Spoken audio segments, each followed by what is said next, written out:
Kevin Richards on GNA with our special guest today, Kevin Costner. Hey, Kevin. How are you, Kev? Good. Thanks for dropping in. You're on your way to town, playing Friday night at Northern Lights in Clifton Park. So, of course, the obvious question is, what leads Kevin Costner to country music? How did that all come about, and how long have you been playing country music?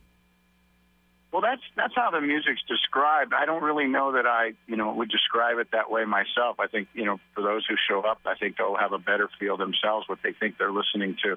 Mm-hmm. I think we play kind of a pretty loud brand of rock and roll, and I think because my roots, trace me back to, Oklahoma and stuff, there is a bit of a rural thing that'll happen once in a while. But mostly our songs they're just very American. I don't think of them in terms of country, but what led me back, I don't know. Two of the guys that were in this band were in the first band I was ever in, and my wife discovered some of my early music. She goes, I don't know why you don't do this. And mm-hmm. I just, I kind of like a person who didn't want to take out the garbage, or I just kept ignoring her for about 2 years. Finally, I said, you know what, I will. And about 6 years ago, I started playing. The idea was just to play wherever I was, either making a movie, some town, some country, mm-hmm. or if I was, at a golf tournament, and I was just somewhere. I felt like I'm more comfortable on the stage, and I am kind of shaking hands and signing autographs and mm-hmm. having, your conversation start and stop 100 times. So the music gave me that outlet, and I didn't know where it was going to take me, and it's taken me around the world a couple times now. So I get that you were playing music before you became an actor? Yeah. Mm-hmm. Yeah. And listen, there's a lot of things that happened to me before I was an actor. There's a lot of things that have happened to me while I've been an actor. My kids don't think of me that way. My friends don't think of me that way. I mean, that's how the general public sees me. But I have this kind of life where my interests, my passions, I act on them. Mm-hmm. Now, I believe you've played the Opry, right? I know I've seen your name. I have, twice. Okay. I have played it twice. Tell us about your first experience of playing the Grand Ole Opry, because I love to hear these stories from people that get up on that historic stage, or who introduced you and what it felt like to be there. Well, it was. I've had a handful of moments in my career. Mm-hmm.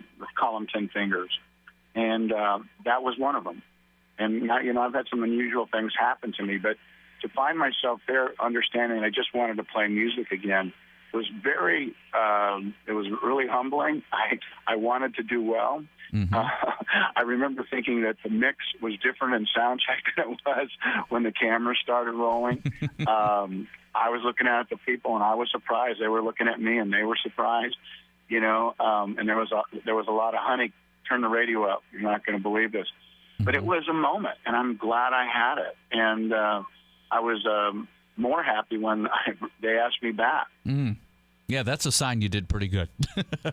Yeah, that was. That's the other than that one. Well, thanks very much. Hey, really, good try. Yeah, I didn't have to hear that, which was nice. We're actually going to play Nashville our very last night of this particular tour. Mm-hmm. Tell me about some of the country music singers you've met so far, other people in the industry who maybe welcomed you with open arms, or, sat down, had a chat with you, and just, kind of made you feel welcome to be a part of the music industry. Well, that's the friendliest group of people. I really mean that sincerely. I mean, Vince Gill and Amy Grant and Tim McGraw, different people. Mm-hmm. I haven't really, picked their their brains about things. They just were, they weren't skeptical. They were mm-hmm. just open. And the list is really, it's very, very long of people that have befriended me. I'm leaving people out because I'm literally blanking here, but mm-hmm. The community as a whole, the Grand Ole Opry, it's all about the music to them.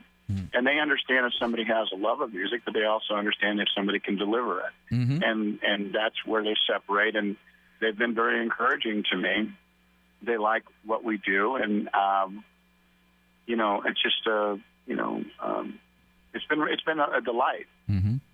We're here visiting with Kevin Costner and, talking about, the songs and people accepting them and liking them. One that's just out and everyone's talking about is The Angels Came Down. Can you tell us a little bit about this song and I guess why it's touching so many hearts? Yeah, that was, again, it's another byproduct of just kind of doing what you want to do and not knowing where it's going to take you. This little song, walking through the graveyards of Nashville and looking at the dates of the Civil War veterans and understanding that the loss of life was tremendous. I mean, we're going on our 6,000th man over in the Middle East right now, and our country's brokenhearted over it. In the Civil War, there was over 500,000 guys killed. And you understand, when you understand the population of America at that time, you understand the single effect it had. So this song came out of that moment, and it speaks to the last moment that a soldier is breathing his last breath on the battlefield. And it's kind of what we hope happens. And while it speaks to the last moment of a soldier's life, it's really about the living who are haunted, the mothers and fathers, the brothers and sisters who wonder about their loved one. Were they alone at that moment? Were they afraid? Were they... All the things that will never leave them will probably hit them every day at some point during the day. And this song, for some reason, has touched them and has brought them a measure of comfort. And it was sent by... just by coincidence, to one of the memorial services for one of the helicopter pilots in Arkansas that went down, and this song then got passed, and it's led all the way to being dedicated at Fort Knox on the 14th of April, where I'll stand on the stage with the Gold Star mothers and Gold Star wives, and we're just allowing them, giving them permission to use that song wherever they want it to, and it's just kind of an amazing turn of events that little song would do that. And so I think we'll sing it that night when we're in your part of the world. Kevin, obviously one of the biggest movies you were ever a part of was The Bodyguard with Whitney Houston. Now, I read somewhere that you were actually somewhat responsible for getting the song I Will Always Love You used in the movie. Is that true? And if so, what is the story behind that song being used in the movie? Yeah, well, I always loved that song. I just love the melody. I mean, I kind of go to those things, even though it's a heartbreaker. But that wasn't the song that was going to be in the movie. It was going to be Broken Heart, What Becomes of a Broken Heart, the old Motown song. And that would have had a lot of application to that movie, just the way a movie ends. But it had come out in a movie about 4 or 5, 6 months before our movie was going to come out. And I decided that we couldn't do that, or a year before I'd heard it.